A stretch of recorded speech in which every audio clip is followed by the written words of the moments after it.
Isang ex-OFW po. 21 years na naglabas ng bansa. At dati rin po na Marcos loyalist leader. Dati, ibig sabihin, noong araw na ako'y natutulog pa sa pansitan.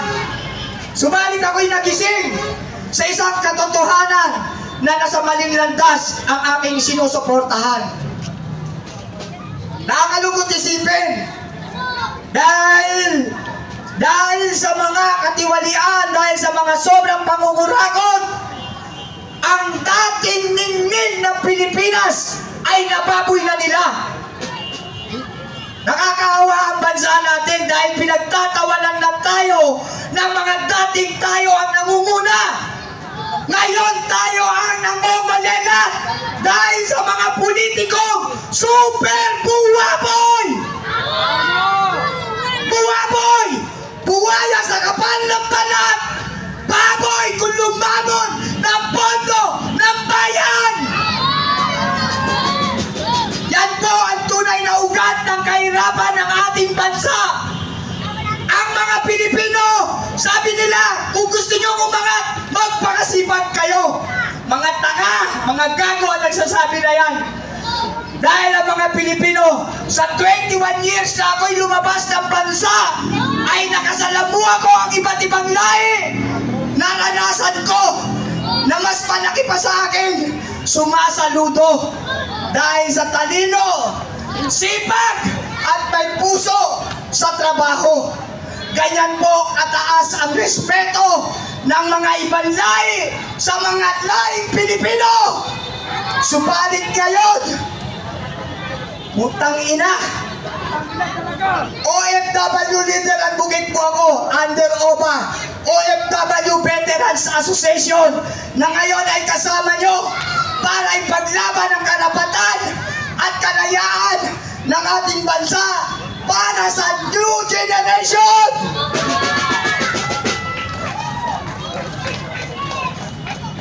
Alam nyo ba na ang bansang Pilipinas ay isa sa mga lupang ipinangako. Lupang ipinangako sa Biblia ay isa ang bansang Pilipinas. Subalit, dahil sa mga demonyong mga politiko na super kurakot at buwaya at baboy, naghihirap ang ating bansa habang sila ay yumayaman ng yumayaman.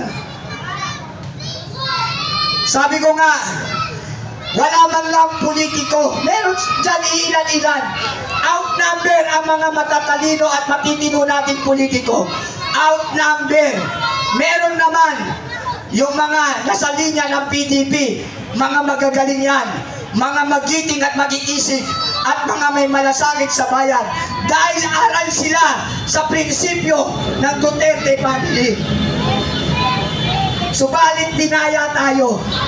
Ayaw nilang paupuin ang mga matitino at ang mga may malasakit sa bayan dahil ayaw nilang maagawan sila sa mga kinukurakot nila.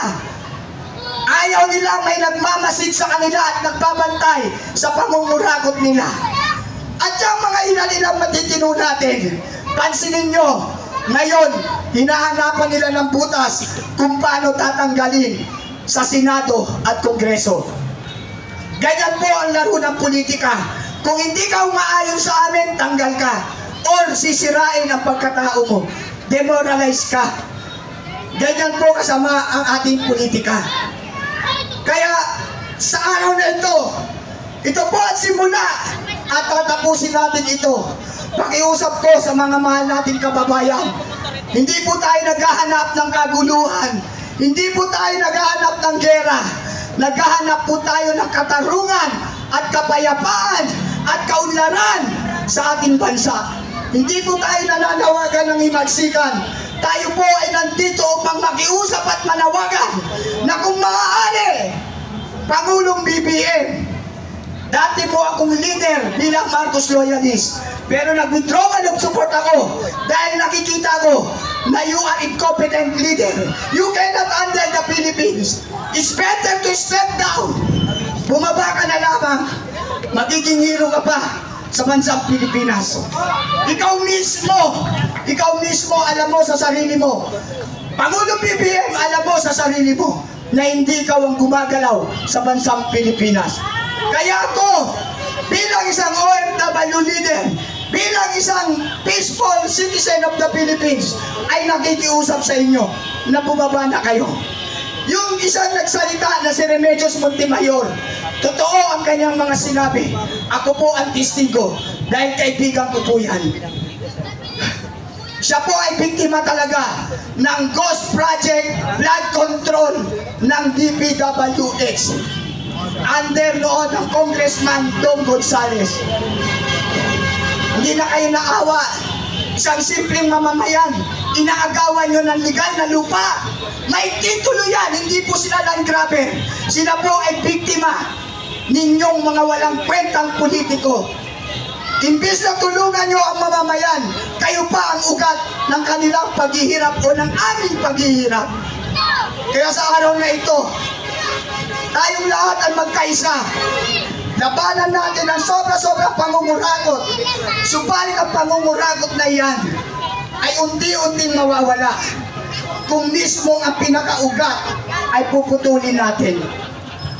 Puputulin ang ating mga karapatang magsalita at magpahayag. Sino ang ugat?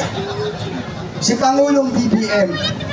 Kung si Pangulong BBM ang magsisimulang magpapaka-gentleman, magpapakatao, at bumaba siya sa kanyang pesto, ang kapayapaan at kaunlaran ng ating bansa ay magsisimula. Dahil tayong lahat ay uwaw na uwaw sa kalayaan na ipinaglaban ng ating mga bayani. Subalit ngayon ang nakakalungkot, ang umaagaw ng ating mga kalayaan at karapatan ay ang mga buwaboy na politiko sa ating lipunan. Paano na ang next generation kung hindi tayo magsasalita? Paano ang next generation kung tayo patutulog na lang sa isang tabi at tatanggapin na ang bagyo ay normal lang? Paano ang ating next generation kung tayo magsasawalang tibo sa mga nagaganap na sobrang pangungurakot? Maging ang mga private sector ay natututo na rin mangurakot at unti-unting nilalamon ang ating mga karapatang mabuhay sa mundong ito. Dahil bakit? Sa pamamagitan ng mga pagtaas ng presyo, dyan tayo unti-unting pinapatay. Pansinin nyo, legal na may titulo, kinuha nila sa pilitan, tapos ayaw bayaran. Ako bilang isang OFW advocate, hindi man ako politiko at hindi ko rin ipagyayabang sa inyo. Marami na akong natulungan at napauwi dito sa Pilipinas na mga minamaltrato, inaapi sa labas ng bansa. Sinasamahan ko sa Department of Migrant Worker para makakuha ng action fund na kahit papano makatulong sa kanila bilang panimula ng kanilang bagong buhay. At kung minsan natatagalan, ako nakikipagdigmaan para sa kanilang karapatan. Pero yan ang ibig sabihin na hindi mo kailangan maging politiko para makatulong ka sa pamahalaang ito. Ang masaklap lang, kung sino mga nasa pwesto, sila pa ang nangaagrabyado sa ating mga karapatan. Kaya mga mahal kong kababayang Pilipino, gumising na kayo. Gumising na kayo, ilaban nyo ang next generation. Dahil kung hindi tayo lalaban ngayon, sino pa? At kung hindi ngayon, kailan natin makukuha ang kalayaan na inagaw ng mga politikong ito, ng mga super buwaboy? Kaya sana, hindi lamang tayo ganyang karami. Hindi po ito panawagan ng isang rebelyon o sedisyon. Ito po ay panawagan ng mga sentimento ng mga mamamayang Pilipino na sobra ng aping-api sa antas ng pamumuhay. Kung hindi natin sisimulan, darating ang panahon, ang mga kabataang yan ay hindi na makapag-aaral dahil sa taas ng tuition fee na walang kumukontrol. Bakit walang kumukontrol? Abala silang lahat sa investigasyon. abala silang lahat sa pamumulitika. Puro politika, politika, politika, politika. Wala na silang inintindi kundi politika. Wala nang development na iniisip.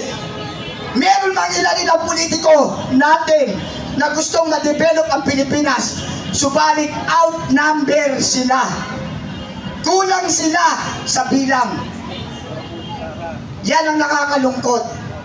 Meron nga tayong mga politiko na mga matatalino gumagawa ng tama at serbisyo sa Pilipino, subalit konti lamang sila.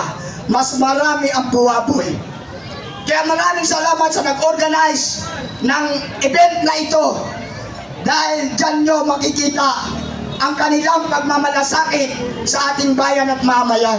Sila ang naging instrumento ng Diyos para tayo magsama-sama, para tayo magkaisa, para tayo magkaroon ng isang boses na labanan ang sobrang nagpapahirap sa ating bansa. Marcos, step down! Step down! Step down! Step down! Resign! Resign! Resign! Kung hindi mo rin lang kayang hawakan ang bansang Pilipinas, dahil ang nasusunod ay ang buhaya sa paligid mo, ibigay mo na sa karapat-dapat. Ibigay mo na as per Constitution who's the next president if the president is incompetent. As per Constitution, who? Who?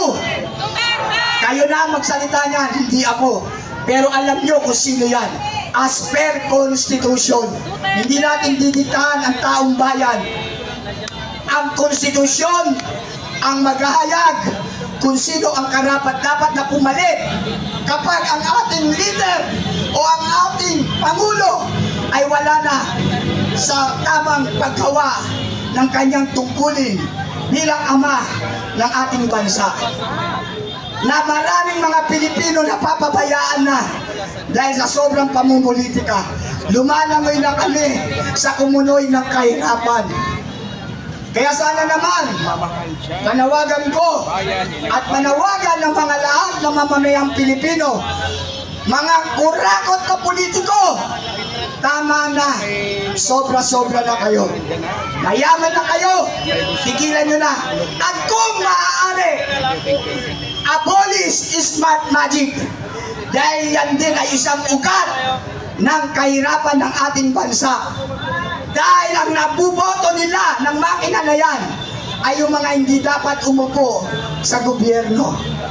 Kaya para sa aking opinion at proposal, abolish smart magic, resign the President of the Philippines, and mabuhay tayong lahat mga mamayang Pilipino. Pagpatuloy natin ang laban, alang-alang sa mga next generation.